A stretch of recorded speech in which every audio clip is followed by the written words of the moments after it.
আসসালামু আলাইকুম। কেমন আছো তোমরা? আশা করি সবাই ভালো আছো। আচ্ছা, তুমি কি এইচএসসি 26 ব্যাচ? তুমি কি ছত্রাক পড়তে অনেক ভয় পাচ্ছ? ভয় পাওয়ার দরকার নেই। আমি তোমাকে ছত্রাকটা খুব সহজেই বুঝাই দেবো। ওকে? তো চলো শুরু করা যাক। ছত্রাক জিনিসটা আসলে কি? ছত্রাক আমাদের বাসার আশেপাশেই কিন্তু পাওয়া যায় বা আমাদের চোখের সামনেই পাওয়া যায় কিন্তু আমরা সেগুলোকে দেখতে পাই না।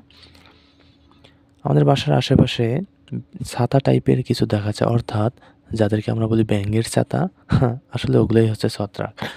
তুমি কি জানো সারা বিশ্বে অর্থাৎ পৃথিবীতে ছত্রাকের সংখ্যা ৯০,০০০।